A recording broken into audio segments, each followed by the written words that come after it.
ഒന്ന് ആലോചിച്ച് നോക്കിയാലേ, ഈ പെസഹ വ്യാഴവും ദുഃഖവെള്ളിയും ഈസ്റ്ററും ഒക്കെ ഓരോ വലിയ സന്ദേശങ്ങൾ നമുക്കിങ്ങനെ പകർന്നു തരുന്നുണ്ട് ഇല്ലേ? അപ്പോൾ വ്യാഴം മുതൽ ശനി വരെ ദുഃഖത്തിൻ്റെയും ഇരുട്ടിൻ്റെതുമാണെങ്കിൽ ഈസ്റ്റർ ദിനമായിട്ടുള്ള ഞായറാഴ്ച ഉദിച്ച് ഉയരലിൻ്റെതാണ്. ഒപ്പം ഇരുന്ന് അത്താഴം കഴിക്കുന്നവർ പോലും ഇത്തിരി വെള്ളിക്കാശുകൾ കിട്ടിക്കഴിഞ്ഞാൽ ഒറ്റിക്കൊടുത്തേക്കാമെന്നും, അതുവരെ ഒപ്പം നടന്നിരുന്നവർ തന്നെ ഒരവസരം കിട്ടിക്കഴിഞ്ഞാൽ പലവട്ടം തള്ളിപ്പറഞ്ഞേക്കാമെന്നും, എത്രമാത്രം സത്യസന്ധമായിട്ട് ജീവിച്ചു കഴിഞ്ഞാലും ആൾക്കൂട്ടം കാര്യമൊന്നും അറിയാതെ അയാളെ ക്രൂശിക്കുക എന്ന് ആക്രോശിച്ചേക്കാമെന്നും അറിഞ്ഞിരിക്കാനുള്ള അവസരമാണ് ശനി വരെയുള്ള പാഠം. ഈസ്റ്ററിലേക്ക് എത്തുമ്പോൾ മരണതുല്യമായ പതനത്തിലേക്ക് ആരൊക്കെ തള്ളിവിട്ട് കഴിഞ്ഞാലും നമ്മുടെ പാത സത്യത്തിൻ്റെതാണെങ്കിൽ ഇന്നല്ലെങ്കിൽ നാളെ ഉയർത്തെഴുന്നേൽക്കാം എന്നുള്ള വളരെ പോസിറ്റീവായിട്ടുള്ള പാഠമാണ് സന്ദേശമാവുന്നത്. ഞാൻ ഇന്ന് രാവിലെ ബൈബിളിലെ ആ ഭാഗം ഒന്നുകൂടി വായിച്ചു.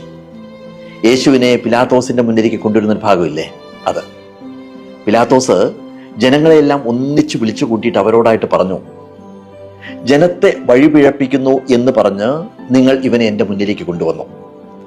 നിങ്ങൾ ആരോപിക്കുന്ന കുറ്റങ്ങളിൽ ഒന്നുപോലും അവനിൽ ഞാൻ കാണുന്നില്ല. മരണശിക്ഷ അർഹിക്കുന്ന ഒരു കുറ്റവും അവൻ ചെയ്തിട്ടുമില്ല. അതിനാൽ ഞാൻ അവനെ വിട്ടയക്കുവാൻ ആഗ്രഹിക്കുന്നു. അപ്പൊ എന്താ ഉണ്ടായത്? ആൾക്കൂട്ടം ഒന്നടങ്കം വിളിച്ചു പറഞ്ഞു, അവനെ ക്രൂശിക്കുക, അവനെ ക്രൂശിക്കുക. ഇതിനെയാണ് ആൾക്കൂട്ട മനഃശാസ്ത്രം അഥവാ ക്രൗഡ് സൈക്കോളജി എന്ന് പറയുന്നത്. പക്ഷേ ജീസസ് ഉയർത്തെഴുന്നേൽക്കുന്നു. ബൈബിളില് ഏറ്റവും വലിപ്പമുള്ളതും ലളിതവുമായിട്ടുള്ള പാഠവും അത് തന്നെയാണ്. ഇനി നമ്മുടെ ജീവിതമായിട്ട് കണക്ട് ചെയ്യുമ്പോൾ നമ്മുടെയൊക്കെ ജീവിതത്തിൽ ഉണ്ടാകുന്ന ഓരോ സഹനവും ഉദിച്ചുയരാനുള്ള ഇടദൂരമാണ് എന്നതാണ് ഈസ്റ്റർ നൽകുന്ന സന്ദേശം. നിലത്ത് വീണ ഗോതമ്പ് മണികളുടെ ഉപമ അതിന് ഉദാഹരണമാണ്. അത് നിലത്തേക്ക് വീഴുന്നു, ജീർണിക്കുന്നു, നശിക്കുന്നു.